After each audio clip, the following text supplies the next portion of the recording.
তুমি কোন অধিকারে এসব কাজ করছ? আজকের সুসমাচারের কেন্দ্রে দাঁড়িয়ে আছে এই প্রশ্ন। প্রধান যাজক, শাস্ত্রজ্ঞ এবং প্রবীণেরা মন্দিরে যিশুকে ঘিরে ধরলেন। তারা তাঁর কাছ থেকে জবাব দাবি করলেন। কিন্তু হয়তো তাদের প্রশ্নের আড়ালে আরও গভীর একটি প্রশ্ন লুকিয়ে ছিল। আমাদের চ্যালেঞ্জ করার অধিকার তাঁকে কে দিল? আমাদের স্বাচ্ছন্দ্যকে নাড়া দেওয়ার অধিকার তাঁকে কে দিল? আমরা যা লুকিয়ে রাখতে চাই তা প্রকাশ করার অধিকার তাঁকে কে দিল? এর আগের দিন যিশু মন্দিরে প্রবেশ করেছিলেন। তিনি অর্থবিনিময়কারীদের টেবিল উল্টে দিয়েছিলেন। তিনি দেখিয়েছিলেন যে বাইরে থেকে যা পবিত্র বলে মনে হয়, ভিতরে তা ধীরে ধীরে ফাঁপা হয়ে যাচ্ছে। প্রার্থনার গৃহ হওয়ার কথা ছিল যে মন্দির, তা ক্ষমতা, লাভ আর মর্যাদার জালে আটকে পড়েছিল। তাই তারা যিশুকে প্রশ্ন করল। কিন্তু যিশু তাদের কথার বাইরেও দেখতে পেলেন। তিনি তাদের হৃদয় দেখলেন। তারা সত্যের সন্ধান করছিল না, তারা নিজেদের রক্ষা করতে চাইছিল। তখন যিশু তাদের একটি প্রশ্ন করলেন। যোহনের বাপ্তিস্ম কি স্বর্গ থেকে ছিল, না মানুষের কাছ থেকে? এক মুহূর্তেই সবকিছু বদলে গেল। এখন প্রশ্নটি আর যিশুকে নিয়ে নয়, প্রশ্নটি তাদের নিজেদের নিয়ে। যদি তারা স্বীকার করে যে যোহন ঈশ্বরের পক্ষ থেকে এসেছিলেন, তবে তাদের বলতে হবে কেন তারা তাঁকে বিশ্বাস করেনি।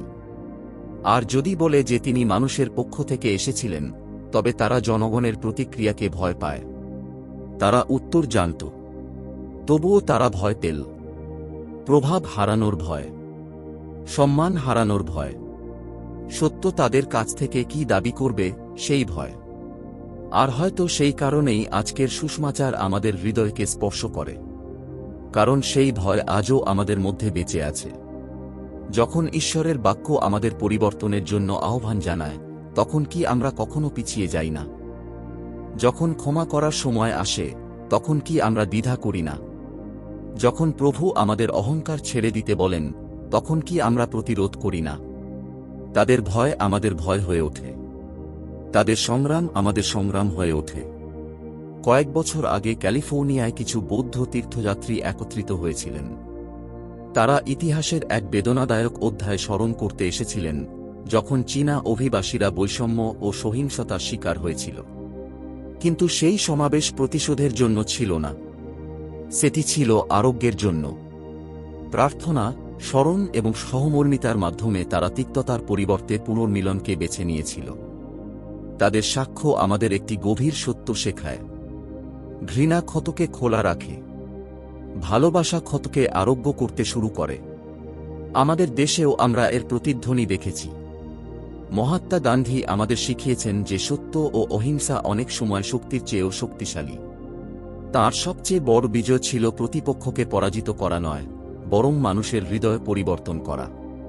এবং ঠিক এই শিক্ষাই যিশু আমাদের দেন।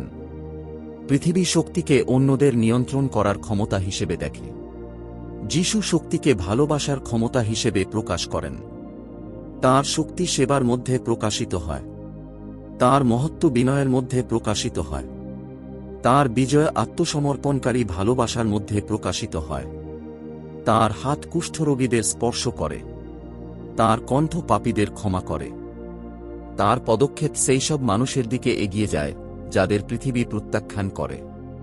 আর ক্রুশের উপর ঝুলন্ত অবস্থাতেও তাঁর হৃদয় ভালোবাসার জন্য উন্মুক্ত থাকে।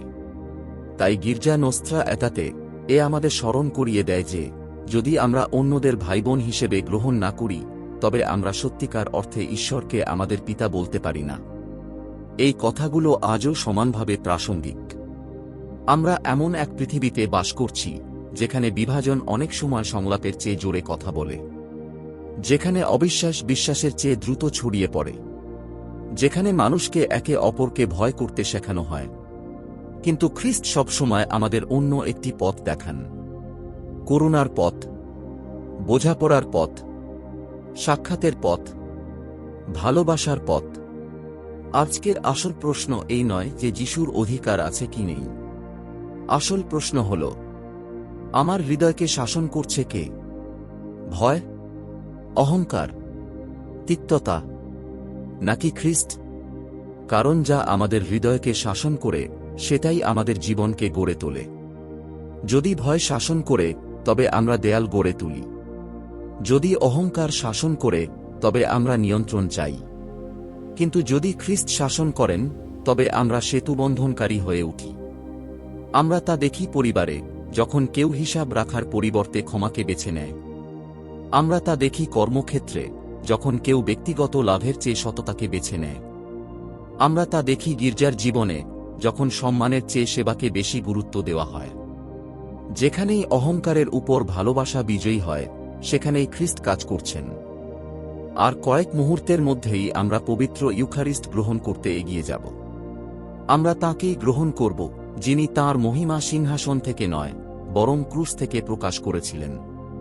প্রতিবার তাঁকে গ্রহণ করার সময় আমরা তাঁকে আমাদের জীবনকে গড়ে তোলার সুযোগ দিই। তাঁর করুণা আমাদের করুণা হয়ে ওঠে। তাঁর সহমর্মিতা আমাদের সহমর্মিতা হয়ে ওঠে। তাঁর পথ আমাদের পথ হয়ে ওঠে। আজকের সুসমাচারের নেতারা নিজেদের ক্ষমতা ও মর্যাদাকে আঁকড়ে ধরে চলে গেল। কিন্তু যিশু ক্রুশের দিকে এগিয়ে গেলেন। একজন নিজেকে রক্ষা করতে চেয়েছিল, অন্যজন নিজেকে সম্পূর্ণভাবে সমর্পণ করেছিলেন। একজনের জীবন ভয়ের উপর প্রতিষ্ঠিত ছিল, অন্যজনের জীবন ভালোবাসার উপর প্রতিষ্ঠিত ছিল। 2000 বছর পরও আমরা কাকে স্মরণ করি? তাকে নয়, যে ক্ষমতাকে আঁকড়ে ধরেছিল, বরং তাকে, যিনি ভালোবাসার জন্য নিজেকে উৎসর্গ করেছিলেন। হয়তো এটাই আজকের সুসমাচারের শেষ প্রতিধ্বনি।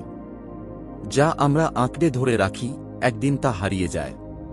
কিন্তু যা আমরা ভালোবাসায় বিলিয়ে দিই, তা চিরকাল বেঁচে থাকে। আমেন।